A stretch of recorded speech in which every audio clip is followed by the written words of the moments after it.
Welcome to this explainer. I am absolutely pumped to have you here today because we're diving into something that literally touches every single facet of our modern economy. We're unlocking macroeconomics to look at the anatomy of unemployment. Now, look, we hear the word unemployment tossed around on the evening news all the time, usually as just some cold, dry data point. But as we're going to see today, it's so much more than that. It is this highly dynamic, breathing measure of human potential, economic health, and honestly, overall societal well-being. So let's just jump right in. Actually, before we look at the data, I want you to chew on this question for a second. If you completely give up looking for a job, are you still unemployed? I mean, it sounds like a trick question, right? Common sense probably screams yes at you. But in the weird, wild world of macroeconomics, the answer entirely depends on which official definition a government actually chooses to use. And the gap between those definitions? Well, it represents millions of actual human lives. Here's our quick roadmap for today's explainer. 1. Who actually counts as unemployed? 2. The math behind the numbers. 3. The real cost of joblessness. 4. The 4 different types of unemployment. And finally, number 5, the policies governments use to try and fix it. All right, section 1. Who actually counts as unemployed? You see, before we can even think about calculating rates, we have to separate potential workers from folks who are simply too young or too old to work. Stats SA uses a really clear framework for this. Basically, you take the whole population and you immediately split off anyone under 15 or over 64. What you're left with is the working age population.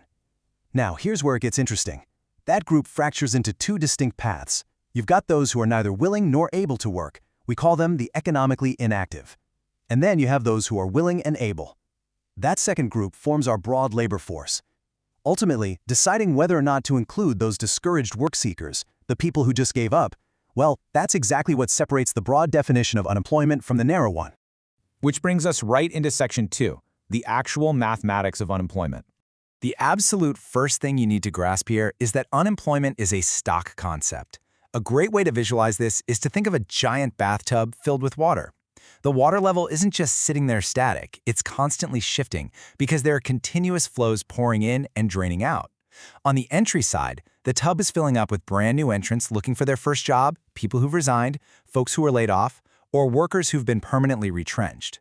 But at the exact same time, water is draining right back out on the exit side. People leave that unemployment pool through death, by getting hired, by being recalled to an old job, or, and this is key, by simply feeling so discouraged that they stop looking entirely. When that happens, they officially shift from unemployed over to economically inactive. So how do we measure the water in this tub? Well, Statistics South Africa collects their data using a quarterly labor force survey, and they use 2 very distinct measuring sticks. Measuring stick number 1 is the strict definition. This is the narrow, official definition for South Africa. To be strictly unemployed, you have to hit 3 criteria. You must not be working, you must have been available for work in the past 7 days, and crucially, you must have taken specific active steps to find a job in the past 4 weeks. Now, contrast that with the expanded or broad definition. This one includes everything we just talked about, but it adds in all the discouraged work seekers. These are the people who are not working and are totally available, but who have essentially thrown their hands up and stopped taking active steps to find a gig. Okay, let's apply that strict math to some real-world data from mid-2018 in South Africa. 27.7%. I mean, that is a stark, heavy figure. This represents the official, strict unemployment rate at the time.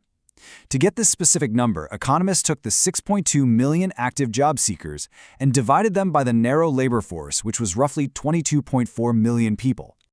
But prepare yourself for a bit of a visual whiplash here. 36.8%. Just look at how drastically the math changes when we switch over to that expanded definition.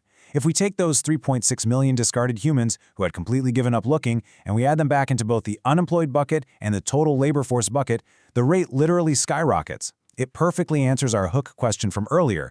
Giving up the search sure doesn't mean you found a job, but it absolutely changes how the government counts you. Moving on to section 3, the real cost of joblessness. These costs are truly staggering, and we can generally drop them into 2 buckets, the individual and the societal. Now, for the individual, the devastation is pretty immediate. Obviously, there's a total loss of income, but there's also a tragic loss of experience and long-term human development. It causes deep personal shock and immense frustration. But if we zoom out to the societal level, the consequences are arguably even more severe. Here's a fascinating if somewhat grim, macroeconomic reality.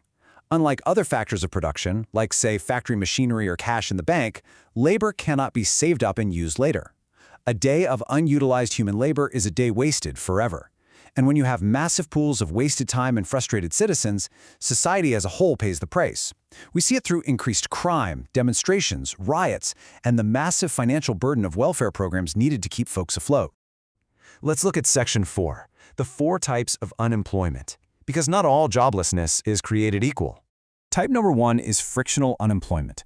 Honestly, if you've ever had a brief gap while moving from one job to the next, you've experienced this firsthand. It's basically search-based unemployment.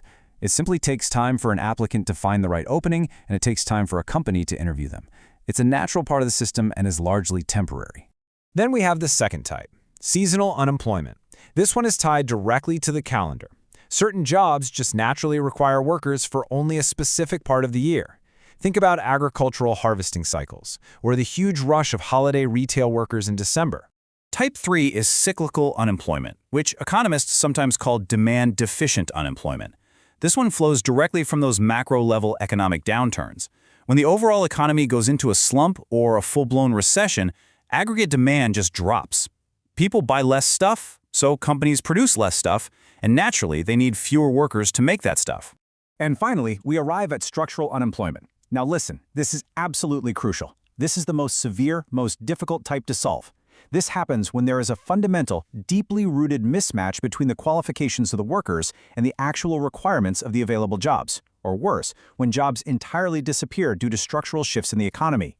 This could be driven by a lack of education, massive shifts in production technology, brutal foreign competition, or even systemic discrimination.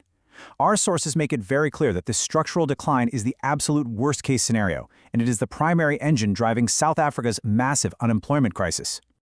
All right, Section 5, policies to fix it. Let's open up the macroeconomic toolkit.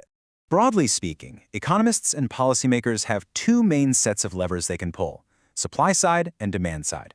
On the supply side, policies focus directly on the workers. We're talking about managing the overall quantity of labor through immigration or demographic policies, and perhaps more importantly, vastly improving the quality of labor. This means heavy investments in education and skills training to directly attack that structural mismatch we just went over. On the flip side, we have demand-side policies, where governments try to encourage businesses to hire more people. They might try to boost overall aggregate demand or give employers direct incentives like tax breaks and wage subsidies. They also have to very carefully tune labor legislation, things like minimum wage limits, to ensure they aren't accidentally discouraging companies from expanding their payrolls. This aggregate production function curve brilliantly illustrates the ultimate overarching goal of all those policies combined.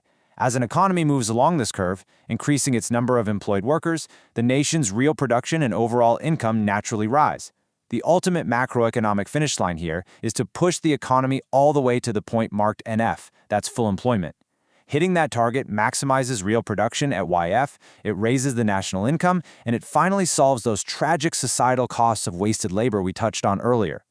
As we wrap up this explainer, I want to leave you with one final, fairly provocative thought. The next time you're scrolling the news and see a headline about labor statistics, or you hear a politician making grand promises about creating jobs, I want you to ask yourself, are our current policies merely treating the temporary, cyclical symptoms of unemployment, or are they finally digging in and addressing the deep, underlying structural causes? Because as we've explored today, understanding how the math works is just the very first step toward truly unlocking human potential.